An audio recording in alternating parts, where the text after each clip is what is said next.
Hello friends, आपल्या सर्वांची आवडती मालिका पाठ राखीन या मालिकेच्या आजच्या मंगळवार 11 ऑगस्टच्या एपिसोडमध्ये एकानंतर एक धमाकेदार ट्विस्ट आले आहेत. फ्रेंड्स, आजचा एपिसोड खूप भारी होता. मग नेमकं घडलंय तरी काय? तर आजच्या एपिसोडमध्ये प्राजक्ताला सुलक्षणाने चांगलंच गुंडाळलं आणि तिने भाग्याला लग्नाची मागणी आता का नाही घातली हे पटवून देत तिच्याकडून लग्नासाठी होकार मिळवला. प्राजक्ताने आलोकशी लग्नाला होकार दिला आणि भाग्यासुद्धा यासाठी तयार झाली. परंतु भाग्याच्या मनात कोठेतरी शंका होती आणि काय खरं काय खोटं हे जाणून घेण्यासाठी भाग्या चक्क एकटीच सूर्यवंशींच्या घरी पोहोचलीये आलोकचं सत्य शोधून काढण्यासाठी. आणि ही गोष्ट सुलक्षणाला समजलीये. मग आता भाग्या आणि आलोकची भेट होईल का? तिला आलोक कसा माणूस आहे हे कळेल का? हे जाणून घेण्यासाठी हा व्हिडिओ शेवटपर्यंत नक्की पहा. फ्रेंड्स, आजच्या एपिसोडच्या सुरुवातीलाच प्राजक्ता ही भाग्याला विचारते, भाग्या तुझा माझ्यावर विश्वास आहे की त्या व्हिडिओवर? तूच सांग. आणि भाग्याला सुद्धा कन्फ्युजन होतं कोणावर विश्वास ठेवावा. प्राजक्ता तर कधी खोटं बोलत नाही. आणि त्याच वेळेस प्राजक्ता आणि सुलक्षणा एकमेकींकडे पाहतात आणि काल रात्री काय घडलं होतं हे त्यांना आठवतं. प्राजक्ताला आठवतं की काल रात्री जेव्हा भाग्या झोपली होती तेव्हा प्राजक्ताने त्यांच्या मोबाईलमध्ये असलेला सुलक्षणा आणि आलोक सूर्यवंशींचा तो पार्टीतला व्हिडिओ डिलीट केला आणि मग सरळ सरळ सुलक्षणाला कॉल केला. सुलक्षणाने फोन उचलला आणि प्राजक्ताने तिला सांगितलं, मॅम माझ्या मोबाईलमध्ये असलेला आलोक सरांचा व्हिडिओ मी डिलीट केला आहे, पण सोशल मीडियावर इंटरनेटवर असलेल्या व्हिडिओचं काय? सुलक्षणा सांगते, त्याची काळजी तू करू नको, ते सगळे व्हिडिओज मी डिलीट करते. मग प्राजक्ता सुलक्षणाला समजावून सांगते, उद्या जेव्हा तुम्ही मला लग्नाची मागणी घालाल तेव्हा भाग्या खूप चिडेल, कारण ती माझ्याबद्दल पॉझिटिव्ह आहे, तिचं माझ्यावर प्रेम आहे आणि ती या लग्नाला नकार देऊ शकते. तेव्हा तुम्ही प्लीज तिच्यावर चिडू नका. ती काही बोलली तर समजून घ्या आणि तिला माफ करा. सुलक्षणा म्हणते, ठीक आहे प्राजक्ता. मग प्राजक्ता ही सुलक्षणाला म्हणते, उद्या जेव्हा तुम्ही मला आणि भाग्याला लग्नाची मागणी घालाल ना, पण भाग्याला लग्नाची मागणी घालण्याचा विषय निघताच लगेच सुलक्षणा म्हणते, प्राजक्ता खूप रात्र झाली आहे, आपण उद्या बोलूया. आणि ती लगेच फोन कट करते. तेव्हासुद्धा प्राजक्ताला तिच्या वागण्याचा संशय आलेला असतो. आणि मग प्राजक्ता वैद्यबुवांना म्हणते, मामा शेवटी मी तेथे हजर होते आणि आलोक सरांच्या जागी दुसरी कुणीही व्यक्ती असती तरी त्याने तसंच रिॲक्ट केलं असतं जसं आलोक सरांनी केलं आहे. म्हणून आलोक सरांबद्दल भाग्याने जे काही सांगितलं किंवा सोशल मीडियामध्ये जी काही बातमी आली ती चुकीची आहे. आलोक सर खूप चांगले आहेत. हे ऐकून भाग्याला मोठा धक्काच बसतो. सुलक्षणा खुश होते आणि वैद्यबुवा म्हणतात, प्राजक्ता मी आणि येथे असलेलं कुणीही कधीही आलोक सूर्यवंशींना भेटलेलं नाही आहे. त्यांच्याबद्दल आम्हाला काहीच माहीत नाही. तू त्यांच्या घरी जातेस, तू त्यांना भेटली आहेस, त्यामुळे तुला नक्कीच सत्य माहीत असेल आणि तू जे काही सांगतीयेस ते आम्हाला पटलं आहे. पण आज जे काही होतं आहे तेवढं विचित्र होतं आहे, अनपेक्षित आहे ना, की आम्ही सगळेच गोंधळून गेलो आहोत. त्यामुळे आम्ही तुझ्यावरच विश्वास ठेवू शकतो. आता तूच सांग की तू या लग्नाला तयार आहेस की नाही? तेवढ्या सुलक्षणा म्हणते, हो सुनबाई, तूच सांग लग्नाची तयारी कधी सुरू करायची? तेवढ्यात भाग्य चिडून म्हणते, सुलक्षणा मॅम, तिला सुनबाई काय म्हणताय? अजून तिने लग्नाला होकार दिलेला नाहीये. सुलक्षणा प्राजक्ताला विचारते, प्राजक्ता आम्ही सगळे तुझ्याच निर्णयाचा विचार करतोय आणि वाट पाहतोय. सांग तुझा निर्णय काय? सगळेजण प्राजक्ताकडेच पाहत असतात की प्राजक्ताचा निर्णय काय असेल. आणि प्राजक्ता म्हणते, सुलक्षणा मॅम, आजपर्यंत मी तुमच्या घरी फक्त शिकवणी घेण्यासाठी यायचे. तुमच्या घरची सून होईन किंवा आलोक सरांशी लग्न करेल असा मी कधी स्वप्नातही विचार केला नव्हता. त्यामुळे मला तुमच्याशी बोलायचं आहे. सुलक्षणा म्हणते, बोल ना. तर प्राजक्ता विचारते, नाही एकांतात बोलायचं आहे, तुम्ही माझ्याबरोबर खोलीत येता का? सुलक्षणा म्हणते, प्राजक्ता अशी विनंती काय करते, हक्काने बोल. मग प्राजक्ता म्हणते, चला सुलक्षणा मॅम. आणि तेवढ्यात तृप्ती म्हणते, अरे वा, हे तर जगावेगळंच आहे. आजपर्यंत मी मुलगा आणि मुलीला असं आतमध्ये खोलीत बोलायला जाताना पाहिलंय, पण पहिल्यांदाच सासू आणि सुनेला जाताना पाहतीये. प्राजक्ता छान बरं, लग्नाआधीच सासूवरच चांगलं ट्युनिंग जमवलंय तू. सगळे ऐकून घेतात परंतु कुणी काहीच रिॲक्शन देत नाही. आणि मग प्राजक्ता ही सुलक्षणाला घेऊन आतल्या खोलीत निघून जाते. प्राजक्ता आणि सुलक्षणा खोलीमध्ये येतात. प्राजक्ता खोलीचा दरवाजा लावून घेते आणि सुलक्षणा सगळं नॉर्मल असल्यासारखं विचारते, प्राजक्ता ही तुझी खोली आहे का? परंतु प्राजक्ताला राग आलेला असतो आणि प्राजक्ता सुलक्षणाला जाब विचारते, मॅम येथे आल्यापासून तुम्ही फक्त माझ्या आणि आलोक सरांच्या लग्नाबद्दलच बोलताय. तुम्ही भाग्यश्रीला लग्नाची मागणी का नाही घातली? भाग्यश्री आणि आरव सरांच्या लग्नाचा विषय का नाही काढला? सुलक्षणाला हा प्रश्न अपेक्षित असतो, ती काही बोलतच नाही. प्राजक्ता विचारते, मॅम तुम्ही मला दिलेलं वचन पूर्ण करणार आहात ना? तुमचा शब्द पाळणार आहात ना? भाग्यश्री आणि आरव सरांचं लग्न लावून देणार आहात ना? तेव्हा सुलक्षणा म्हणते, प्राजक्ता शांत हो, अजून त्यांच्या लग्नाबद्दल बोलण्याचा काही प्रश्नच नाही आहे. हे ऐकून प्राजक्ताला मोठा धक्का बसतो. प्राजक्ता विचारते, मॅम तुम्ही हे काय बोलताय?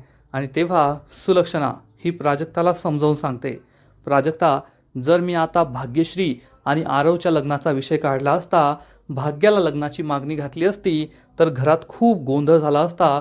तुझ्या मामा मामीला संशय आला असता की अचानक मी त्या दोघांच्या लग्नाचा विषय कसा काढला. प्राजक्ताला काही कळतच नाही. प्राजक्ता विचारते, असं कसं मॅम? पण आपलं ठरलं होतं ना की तुम्ही आम्हा दोघी बहिणींना एकाच वेळेस मागणी घालाल आणि लग्न ठरवाल. आता या प्राजक्ताला कसं समजून सांगायचं हाच विचार सुलक्षणा करते.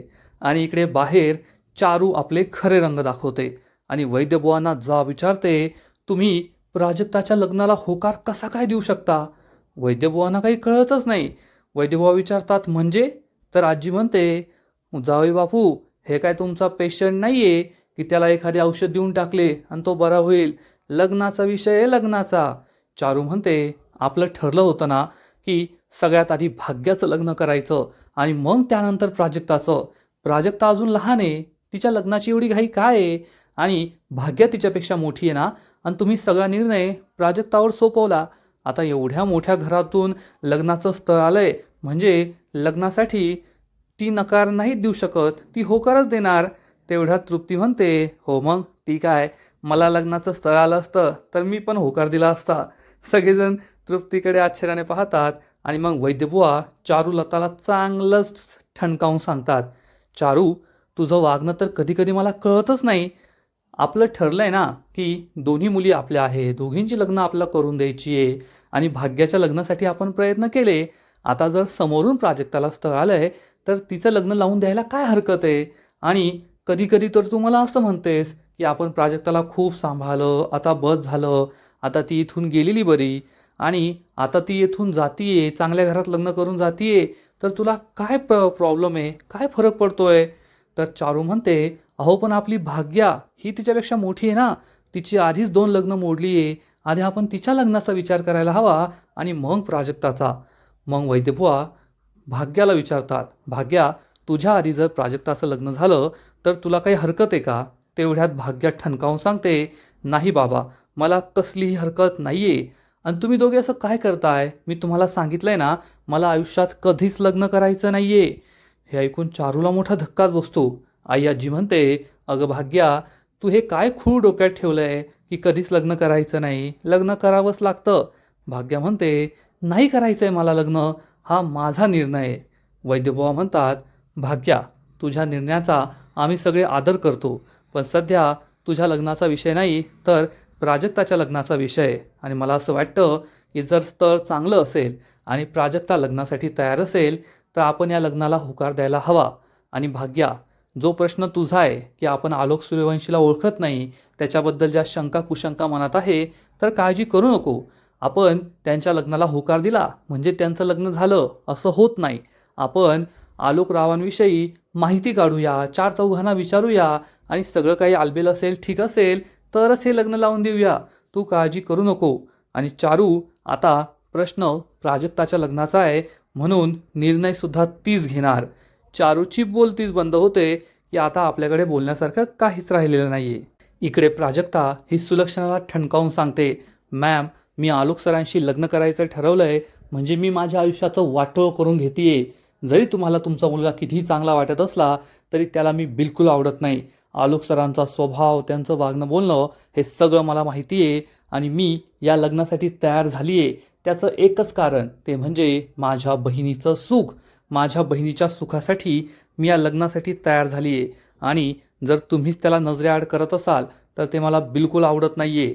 सुलक्षणा ही प्राजक्ताला समजावून सांगते, अगं या लग्नासाठी तू तयार झाली आणि तयार होताना एक अट ठेवली, ती अट मी कशी विसरेल? पण तुला समजत नाही आहे. भाग्याला जर मी आज लग्नाची मागणी घातली असती तर कदाचित स्वतः भाग्यानेच या लग्नासाठी नकार दिला असता. कारण भाग्याला मी फक्त दोनदा भेटली आहे. एकदा तुला या घरी भेटायला आले तेव्हा हाय हॅलो झालं आणि दुसरं तिच्या लग्नात, आणि त्यात तर काही बोलण्याचा विषयच नाही.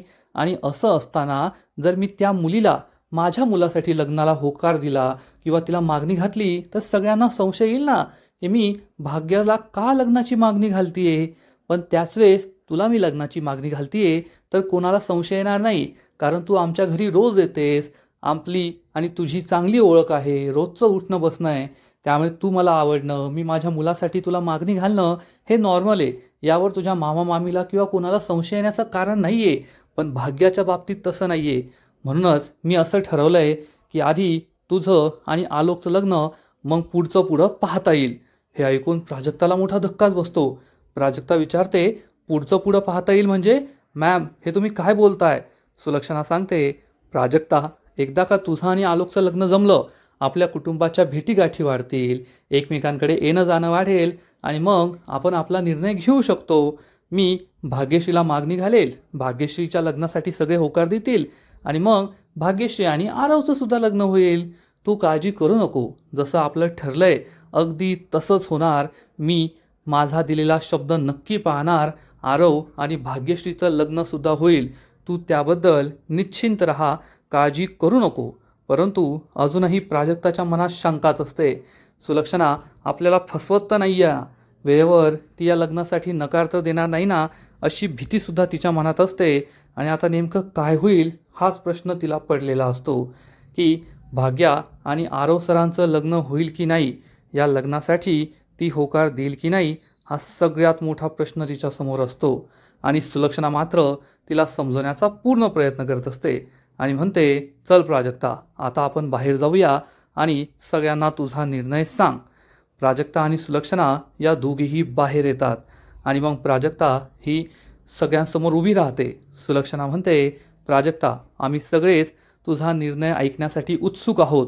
सांग, तुझा निर्णय काय आहे? तू आलोकशी लग्न करायला तयार आहेस ना? सूर्यवंशींच्या घरची सून व्हायला तयार आहेस ना? सगळेजण प्राजक्ताकडेच पाहत असतात आणि प्राजक्ता सांगते, हो, या लग्नाला माझा होकार आहे. हे ऐकून तृप्ती आणि कौस्तुभला खूप आनंद होतो. वैद्यबुवा सुलक्षणासुद्धा खुश होतात. पण चारू आणि आई आजीचा चांगला जळफाट होतो.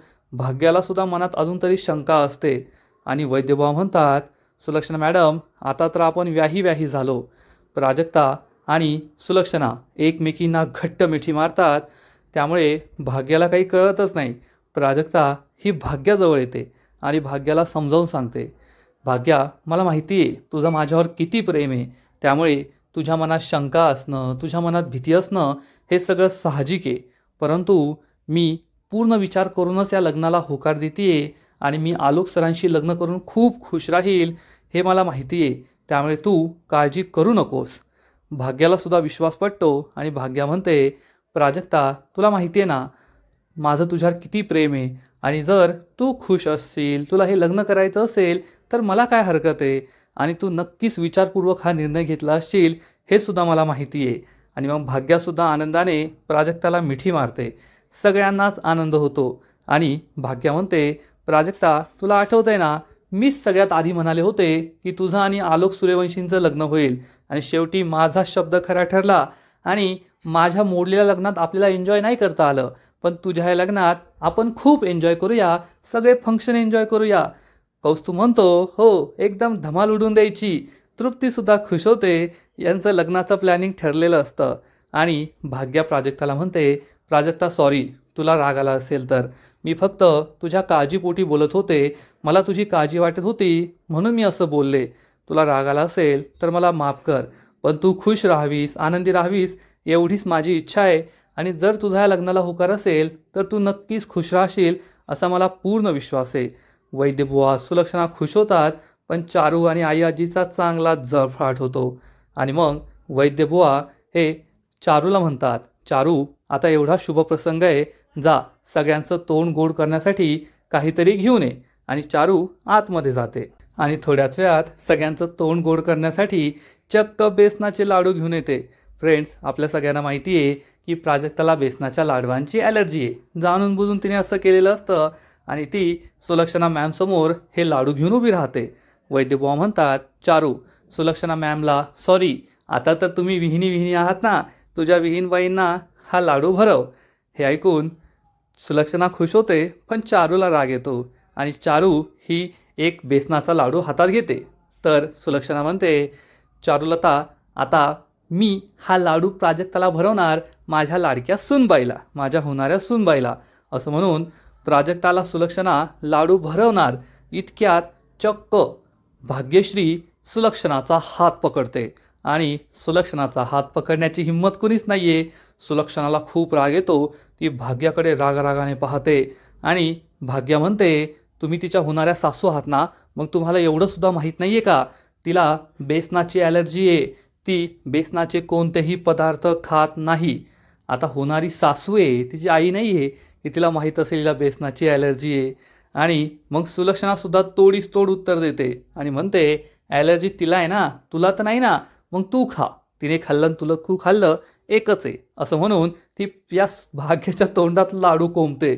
प्राजक्ता, वैद्यबुवा, भाग्या सगळे खूप खुश होतात आणि सुलक्षणा म्हणते, प्राजक्ता, आज तुझं तोंड नाही गोड करता आलं, पण एक ना एक दिवस मी सगळ्यांसाठी मिठाई पाठवेल आणि तुझं तोंड नक्की गोड करेल. आणि हो वैद्यबुवा, चारुलताताई, चला आता मी येते, लवकरच माझ्या सुनबाईला इथून घेऊन जाण्यासाठी येईल बरं का.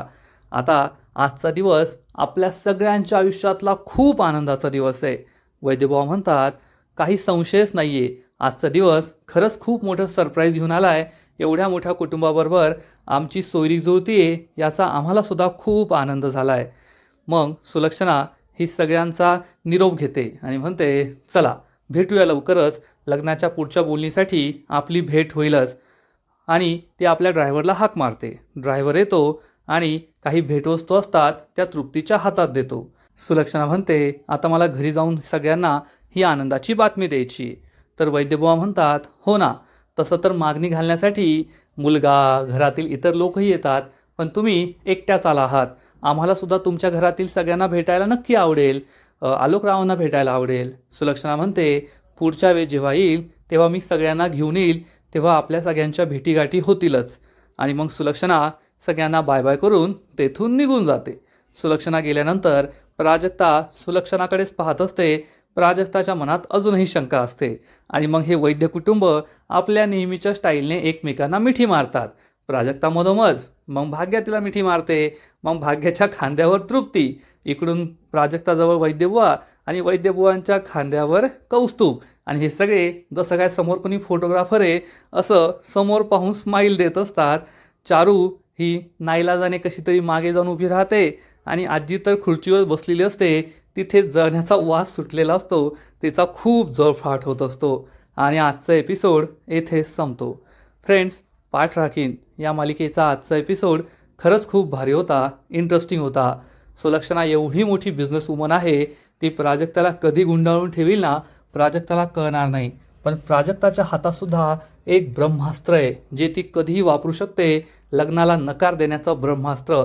त्यामुळे शेवटच्या क्षणीसुद्धा सुलक्षणाच्या मनात धाकधूक असेल यात शंका नाही. फ्रेंड्स, पाठ राखीन या मालिकेचा आजचा एपिसोड खरंच खूप भारी होता, इंटरेस्टिंग होता. परंतु पुढील एपिसोड आणखीन भारी असणारे, आणखीन मोठा ट्विस्ट या मालिकेत येणारे. मग नेमकं घडणार तरी काय? तर या मालिकेच्या पुढील एपिसोडमध्ये आपण पाहू की भाग्याच्या मनात कुठेतरी शंका असेल. आई आजींच्या घरातून परत आल्यापासून प्राजक्ताचं वागणं काहीतरी विचित्र आहे, ती नक्कीच माझ्यापासून काहीतरी लपवतीये आणि हे सत्य शोधण्यासाठी भाग्या चक्क सूर्यवंशींच्या घरी जायचं ठरवणार. प्राजक्ताला काही न सांगता भाग्या सूर्यवंशींच्या घरी पोहोचेल. तेवढ्यात आरव हा बिझनेस मीटिंगसाठी कुठेतरी बाहेर जात असेल. भाग्या तर त्याला आनंदाने हाय असं म्हणेल, परंतु आरव खूप दुःखी असणार आणि भाग्याशी एक शब्दही न बोलता, काही न बोलता तो तिला इग्नोर करून आपल्या गाडीत बसणार आणि तेथून निघून जाणार. त्यामुळे भाग्यालाही वाईट वाटेल आणि मग सुलक्षणा आणि घरातील सगळेजण तेथे असतील आणि सुलक्षणाला आश्चर्य वाटेल की भाग्या इथे कशी काय आली आहे. सुलक्षणा विचारेल, तू येथे? तर भाग्य सांगेल, हो, माझ्या बहिणीचं होणारं सासर पाहायला आली आहे. परंतु सुलक्षणाला समजणार की भाग्याच्या मनात शंका आहे आणि भाग्या आलोकला भेटायला आली आहे. आलोक खऱ्या आयुष्यात कसा आहे हे जाणून घेण्यासाठी आली आहे. आता भाग्यासमोर जर आलोक आला आणि त्याला कळलं की ही प्राजक्ताची बहीण आहे, मग त्याची रिॲक्शन काय असेल हे आपल्या सगळ्यांना माहिती आहे. मग सुलक्षणा भाग्य आणि आलोकची भेट होऊ देईल का?